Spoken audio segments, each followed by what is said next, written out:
Hello everyone, welcome to the next lecture of mole concept. And in the last lecture we have discussed so many concepts जिसमें हम लोगों ने different different बात करी।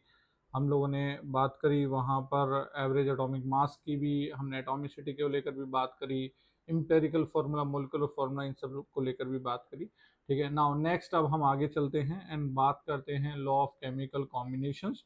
ठीक है, एंड इसके कंटिन्यूशन में हम लोग सिग्निफिकेंट फिगर्स या सिग्निफिकेंट डिजिट्स जो भी होती हैं वो क्या होती हैं, राउंडिंग ऑफ, और ये कुछ बेसिक टर्म्स लेकर हम लोग मोल मोल एनालिसिस मतलब स्टोइशियोमेट्री की तरफ बढ़ेंगे। ओके, ठीक है, तो चलिए स्टार्ट करते हैं। हम हमारा पार्ट जो इसमें सबसे पहले डिस्कस करेंगे, that is law of chemical combinations. Law of chemical combinations, ठीक है, इसमें अगर मैं बात करूं, ठीक है, तो हमारा फर्स्ट लॉ जो आएगा that is law of conservation of mass. Law of conservation of mass. Law of conservation of mass हमें पहले से ही पता है, बस कुछ चीज़ें इसमें ऐड ऑन करके हमें बात करनी है कि मास ना तो क्रिएट होता है ना ही डिस्ट्रॉय होता है। ठीक है, बट इसको पहले हम लिख लेते हैं। ठीक है, तो हम यहाँ लिखेंगे that is mass can neither be created nor be destroyed in a chemical or physical change या reaction, but can be convert from one form to another। ठीक है, एक फॉर्म से अनदर फॉर्म में कन्वर्ट हो सकता है, डिस्ट्रॉय या क्रिएट नहीं हो सकता। ठीक है, अगर मैं इसकी बात करूं तो ये लॉ जो है वो सब जगह वैलिड नहीं है। न्यूक्लियर रिएक्शंस जो होती हैं उसमें ये वैलिड नहीं होता है। रीज़न क्या है भी हम बात करेंगे, that is this this law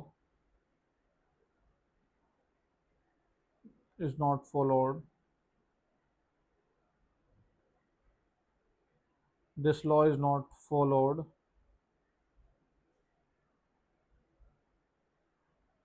in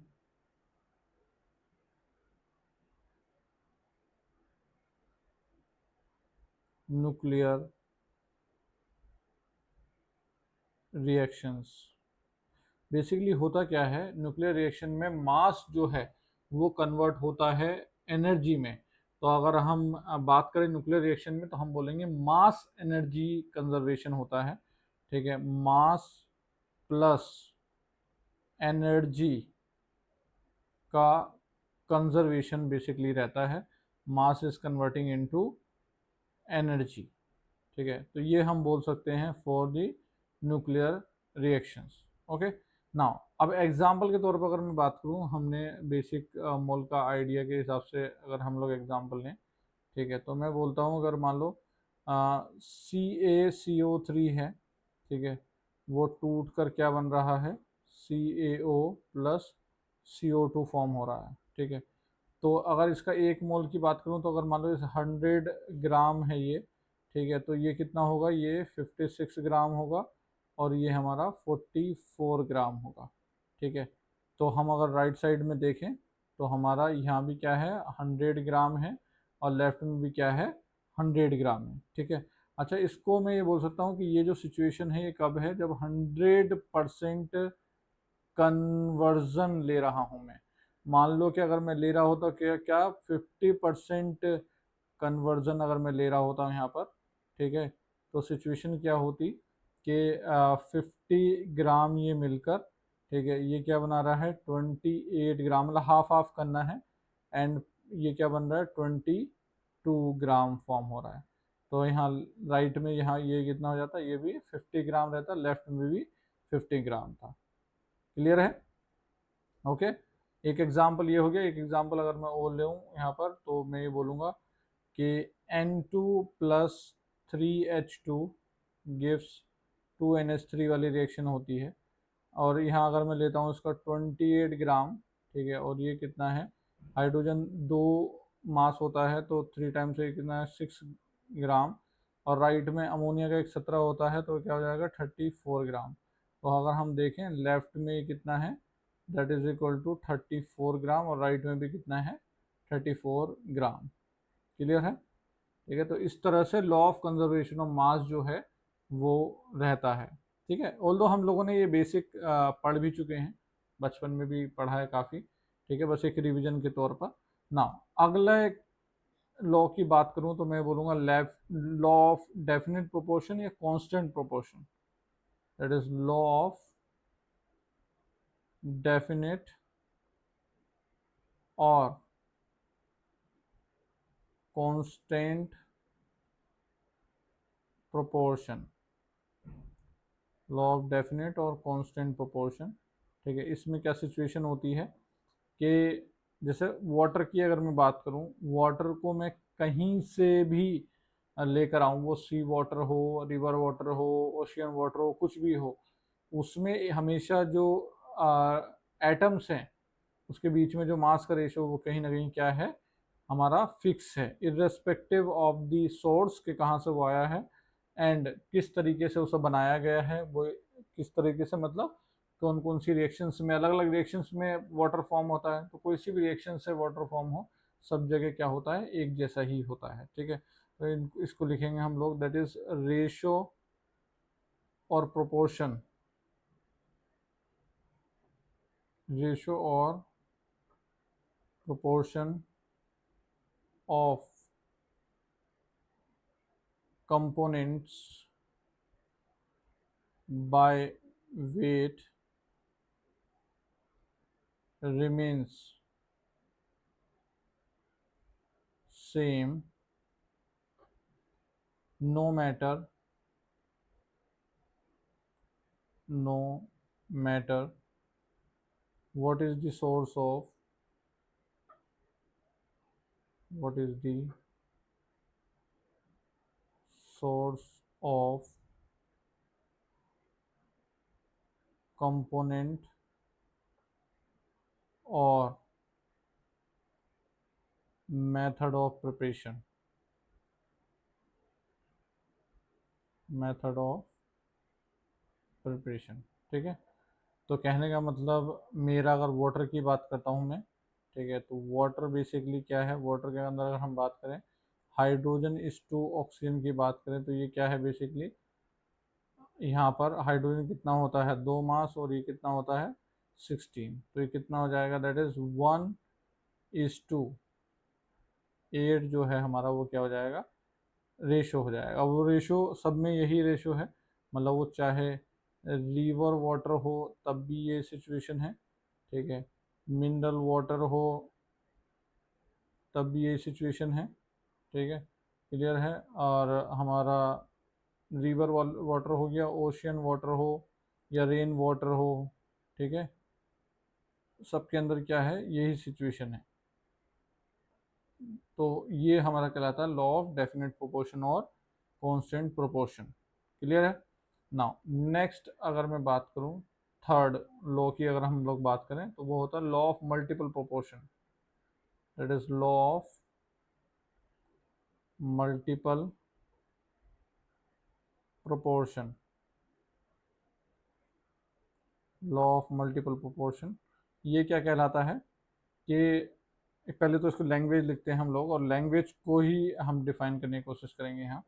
ठीक है, कहने का क्या मतलब है यहाँ पर, वो ये है कि जब एक एलिमेंट दूसरे एलिमेंट से मिलता है, when one element combines with when one element combines with other element, when one element combines with other element to form two or more two or more different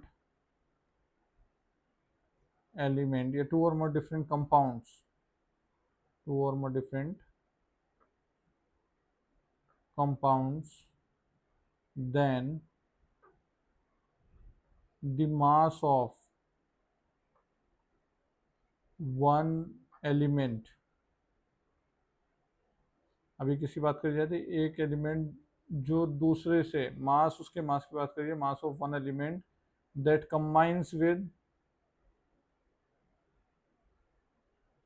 combines with the constant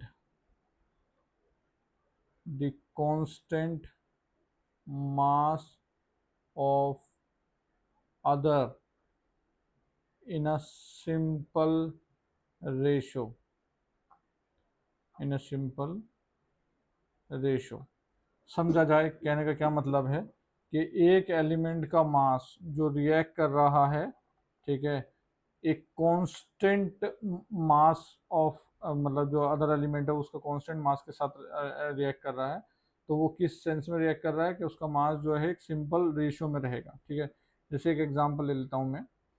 मान लीजिए हमारे पास दो molecule हैं, एक CO और एक CO2। ठीक है, इसमें अगर हम बात करते हैं कार्बन इज टू ऑक्सीजन की, अगर मैं बात करूँ तो कार्बन इसमें कितना है 12 ग्राम। ठीक है, कार्बन यहाँ भी कितना है 12 ग्राम, ऊपर कार्बन कितना है हमारा दैट इज 16, और यहाँ कितना है 32। तो देखो कांस्टेंट मास वाला कौन हो गया, कांस्टेंट मास वाला कौन हो गया यहाँ पर, कार्बन हो गया है। कार्बन का कांस्टेंट मास के साथ जो ऑक्सीजन रिएक्ट कर रहा है वो 16 के साथ भी कर रहा है और 32 के साथ भी कर रहा है। तो यही कहने का मतलब है कि जो मास है वो किस में रहेगा, एक सिंपल रेशियो, मतलब 16:32, मतलब ये किस में रहेगा, एक सिंपल रेशियो में रहेगा। क्लियर? ठीक है, इसकी जो डेफिनेशन है इसको समझने की कोशिश की जाए, क्योंकि डेफिनेशन समझ में आ जाएगी। ठीक है, तो ये समझ में आ जाएगा। क्लियर है?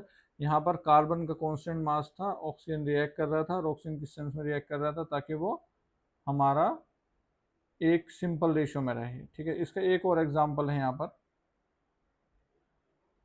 इस लॉ का अगर हम लोग दूसरा एग्जाम्पल लें, जैसे नाइट्रोजन के ऑक्साइड्स होते हैं। ठीक है, नाइट्रोजन के ऑक्साइड जैसे हमारा क्या होता है, N2O होता है। ठीक है, NO होता है। क्लियर? N2O3 होता है, NO2 होता है, और N2O5 होता है। क्लियर? यही है। अगर इसमें मैं बात करता हूँ नाइट्रोजन इस टू ऑक्सीजन का रेशियो की बात करता हूँ। ठीक है, तो देखो पहली बात तो फिक्स मास की अगर मैं बात करूँ, यहाँ पर NO को क्या हम N2O2 लिख सकते हैं, और दूसरा NO2 को N2O4 अगर हम लिखें, तो हम नाइट्रोजन का फिक्स मास क्या कर पाएंगे, नाइट्रोजन क्या हो जाएगा 28, यहाँ भी 28, यहाँ भी 28, यहाँ भी 28, और यहाँ पर भी 28। ठीक है, नाइट्रोजन सब में क्या है 28 है। अब पहले में अगर मैं बात करूँ, ऑक्सीजन क्या होगा हमारा 16, दूसरे में दो ऑक्सीजन है वो क्या होगा 32, तीसरे में तीन ऑक्सीजन है क्या होगा 48। ठीक है, अगले में क्या होगा हमारा, ऑक्सीजन अगर यहाँ बात करें तो 64, और यहाँ पर 80। चार ऑक्सीजन थे शुरू में और यहाँ पर 5। ठीक है, तो फिक्स्ड मास किसका है हमारा, नाइट्रोजन का फिक्स्ड मास है। एंड उसके बाद जो मास रिएक्ट कर रहा है, ठीक है, वो किस में रिएक्ट कर रहा है, दैट इज 16:32:48:64:80। दैट मीन्स ये क्या निकल कर आ जाएगा 1:2:3:3:4:5। ये किस में निकल कर आ जाएगा, सिंपल रेशियो में बेसिकली यहाँ से निकल कर आ जाएगा। क्लियर है? ठीक है, ये कहलाता है हमारा law of multiple proportion. Okay, now आगे चलते हैं इसमें। ठीक है, बात करते हैं हमारे नेक्स्ट दो लॉ और होते हैं। एक होता है ये लुसेक लॉ और एक होता है एवोगैड्रो लॉ, ठीक है। तो फोर्थ की अगर मैं बात करूं, दैट इज ये लुसेक लॉ, ये लुसेक्स लॉ ऑफ कंबाइनिंग वॉल्यूम, ये लुसेक लॉ ऑफ कंबाइनिंग वॉल्यूम, ठीक है। अब इसमें होता क्या है कि जैसे हम लोग मोल को रिलेट करते हैं, वैसे हम लोग वॉल्यूम को भी रिलेट कर सकते हैं। सीन क्या है कि अगर मैं बोलता हूँ P V is equal to n R T अगर मैं ले रहा हूँ, ठीक है, तो मेरा आर तो कांस्टेंट होता है, ठीक है। टी मेरा टेम्परेचर है, अगर वो कांस्टेंट में कर दूँ, ठीक है, और प्रेशर कांस्टेंट कर दूँ, प्रेशर और टेम्परेचर को कांस्टेंट कर दूँ, तो मैं ये देख पाऊंगा कि मेरा वॉल्यूम जो है वो डायरेक्टली प्रोपोर्शनल क्या निकल कर आ जाएगा, मोल के।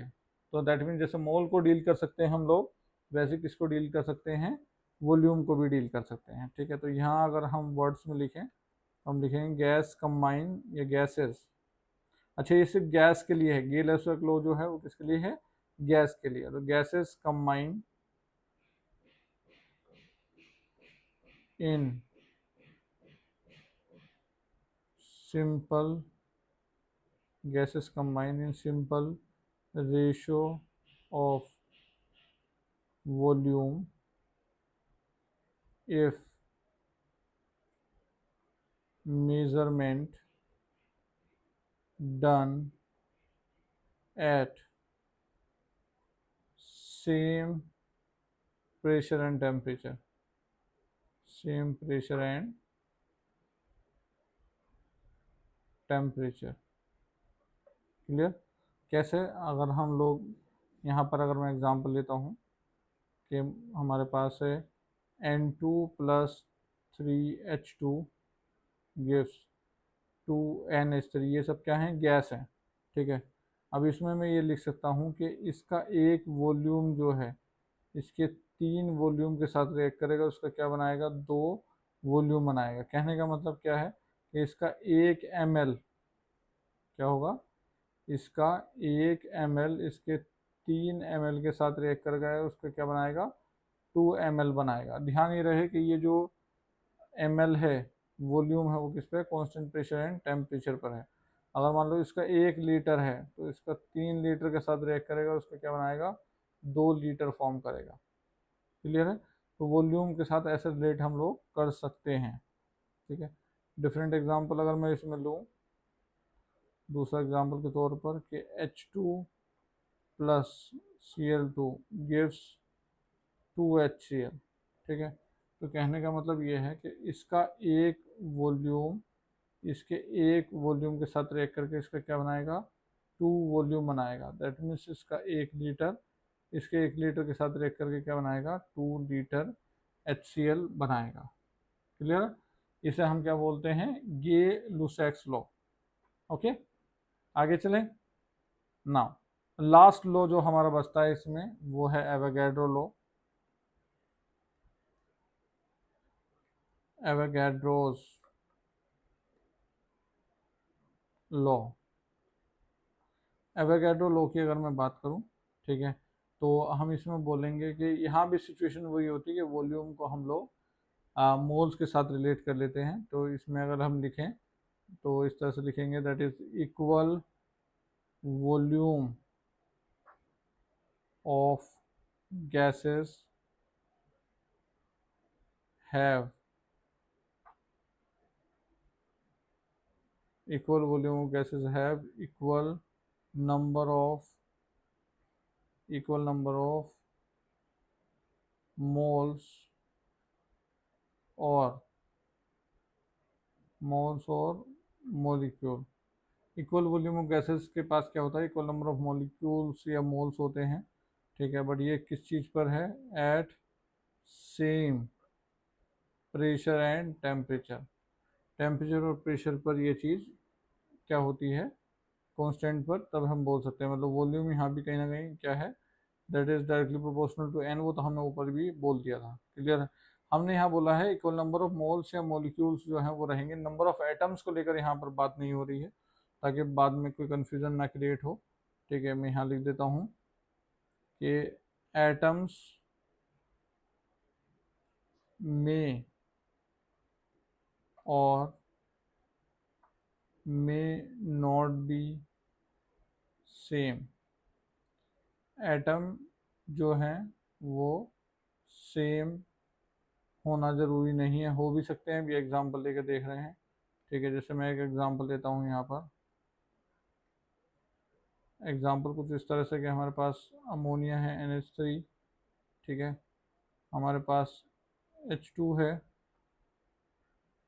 हमारे पास HE है और O2 है, ठीक है। क्लियर है, ये गैसेस हमारे पास हैं, ठीक है। अभी इस इन गैसेस में अगर मैं बात करता हूँ मोल्स, अगर मैं बोल रहा हूँ कि मोल्स सबके क्या हैं, बराबर हैं, मतलब हम ऐसे बात कर रहे हैं, दैट इज जो मोल्स हैं, यहाँ लिख लेते हैं, मोल्स जो हैं वो सबके एक्स एक्स ही हैं, मोल सबके बराबर हैं, ठीक है। अब अगर हम मोल से क्या निकालें, मोलिक्यूल्स निकालें, तो मोल में क्या कर देंगे, एवोगैड्रो नंबर से मल्टीप्लाई कर देंगे। तो हम लोग क्या बोल देंगे, x into that is Avogadro number, x into Avogadro number, x into Avogadro number, x into Avogadro number. कहने का मतलब नंबर ऑफ मॉलिक्यूल्स जो हैं वो सबके क्या आ रहे हैं, सेम आ रहे हैं, that is x into Avogadro number. But अगर मैं पूछता हूँ नंबर ऑफ एटम्स, तो नंबर ऑफ एटम्स में मॉलिक्यूल की एटॉमिसिटी भी आ जाएगी। तो नंबर ऑफ मॉलिक्यूल्स इतने हैं तो नंबर ऑफ एटम्स कितने होंगे। एक अमोनिया में कितने एटम्स हैं, एक अमोनिया में 4 हैं, तो ये क्या हो जाएगा, 4 times of mole fraction of A, ठीक है। यहाँ क्या आ जाएगा, दैट मीन्स ये 2 एटम है इसके अंदर, तो ये कितना आ जाएगा, that is 2 times of, 2 times of mole, ये क्या हो जाएगा, n x into N A, ठीक है। और यहाँ पर अगर बात करें एक ही एटम है तो क्या आ जाएगा, एक्स इंटू एन ए, और यहाँ पर 2 एटम है तो क्या जाएगा, 2x इंटू एन ए। क्लियर। तो कहने का मतलब एटम्स जो हैं वो ज़रूरी नहीं, जैसे सेकंड और फोर्थ वाले के एटम बराबर आ गए हैं, बट ऐसा ज़रूरी नहीं है कि एटम्स बराबर होंगे। क्लियर है। हाँ, हम ये बोल सकते हैं मोल्स और मॉलिक्यूल्स क्या होते हैं, सेम होते हैं। क्लियर। ओके, ये बात क्लियर है, ठीक है। तो यहाँ पर हमारा क्या डिस्कशन आया है, that is law of chemical combinations, ठीक है। लॉ ऑफ केमिकल कॉम्बिनेशंस के बाद हम लोग जो है आगे फर्दर चीज करेंगे, ठीक है। इस लेक्चर को हम लोग जो हम यहाँ पर पढ़े हैं, ठीक है, इसको थोड़ा शॉर्ट रखते हैं, ठीक है। एंड सेकंड पार्ट जो अगला पार्ट रहेगा उसमें हम लोग लॉ, ये लॉज के बाद जो है वो मोल मोल एनालिसिस की डिस्कशन जो है उस लेक्चर में करेंगे। Okay, thank you.